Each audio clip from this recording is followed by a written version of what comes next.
Welcome student.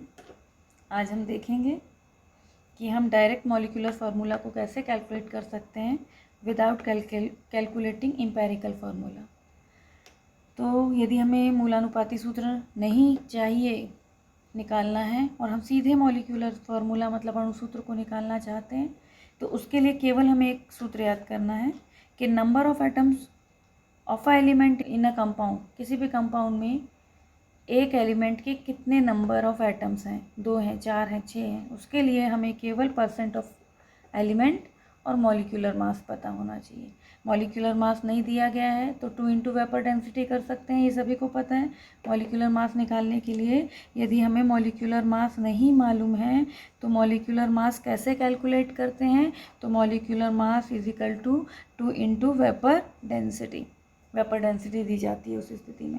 तो आपको क्या करना है, number of atoms of element in a compound निकालने के लिए परसेंट ऑफ एलिमेंट जो आपको न्यूमेरिक में दिया जाता है जनरली, जैसे एक न्यूमेरिक मैंने पिछली वीडियो में कराया है, उसको अभी शॉर्टकट मेथड से वही करके बताऊंगी मैं आपको। कार्बन 61% है तो ये percent of carbon. Number of atoms किसके निकालेंगे हम, number of atoms of carbon in a compound, तो percent of carbon 61 upon 100 into molecular mass. Molecular mass हमें उस न्यूमेरिक में सीधे नहीं दिया गया था, हमें वेपर डेंसिटी दी गई थी कि वेपर डेंसिटी कितनी है 59, तो 59 इंटू 2 करते तो 118, यह हमारा मॉलिक्यूलर मास आ जाता। Upon atomic mass of the element, यदि कार्बन है तो 12, हाइड्रोजन है तो 1, और तो यहाँ पर हमें वेपर डेंसिटी कितनी दी गई थी, उस न्यूमेरिक में दी गई थी 59, है ना। तो हमारा न्यूमेरिक क्या है ये समझ लीजिए। तो ये फॉर्मूला क्लियर हो गया है।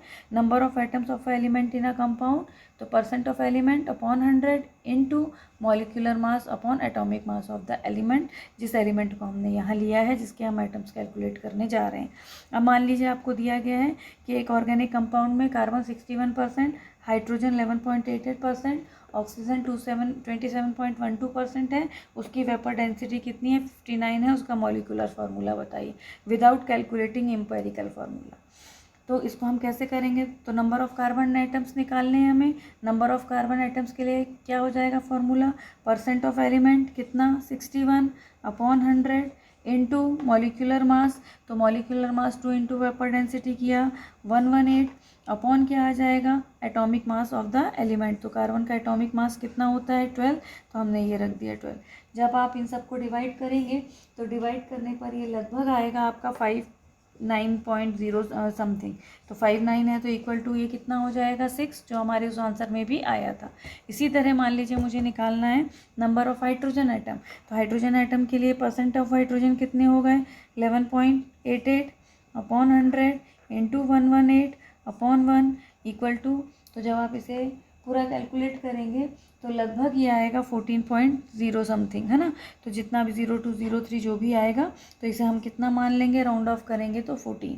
क्लियर है। इसी तरह नंबर ऑफ ऑक्सीजन एटम्स, तो नंबर ऑफ ऑक्सीजन एटम्स हम कैसे कैलकुलेट करेंगे, तो number of oxygen atom is equal to क्या हो जाएगा, ऑक्सीजन का परसेंट कितना दिया गया है 27.12, ऑक्सीजन का एटॉमिक मास 16 होता है, तो फॉर्मूला क्या हो जाएगा हमारा 27.12 by 100 into 118 by 16 equal to, तो ये आपका लगभग आ जाएगा 2.03 या 04 के आसपास।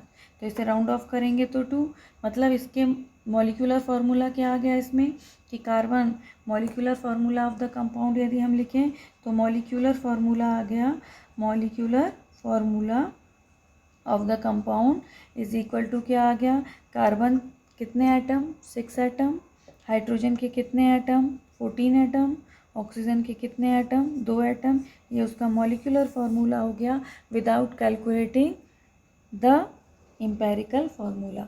तो इसके लिए केवल आपको ये फार्मूला याद करना है, number of atoms of element in a compound is equal two percent of element upon 100 into molecular mass upon atomic mass of the element. अब देखिए एक आध न्यूमेरिक मैं और बता देती हूँ आपको, तो इसमें कोई भी न्यूमेरिक आप ले सकते हैं।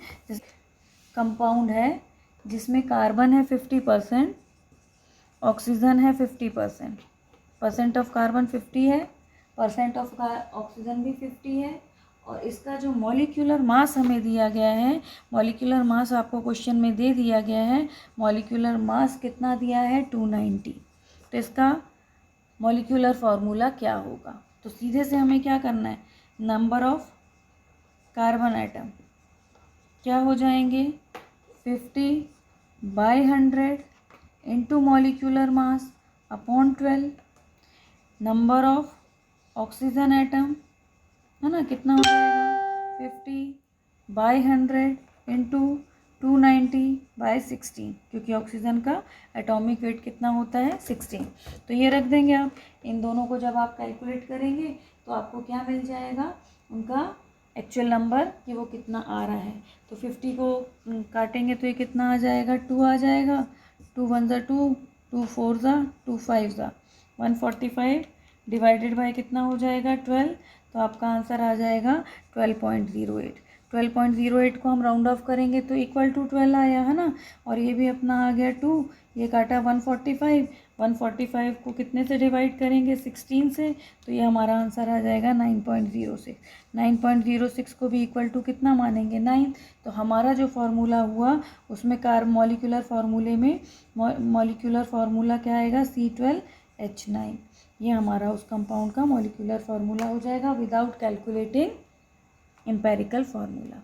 लेकिन जब आपको एम्पेरिकल फार्मूले से मॉलिक्यूलर फार्मूला पूछा जाएगा तो आपको पहली वाली मेथड जो लास्ट वीडियो में, इससे पहले वाली वीडियो में बताइए, उससे करना है। और यदि आपको डायरेक्ट दे दिया जाता है कि ये है, इसका मॉलिक्यूलर फार्मूला बताइए, तो आप इस फार्मूले को यूज़ कर सकते हैं। Okay students, thank you.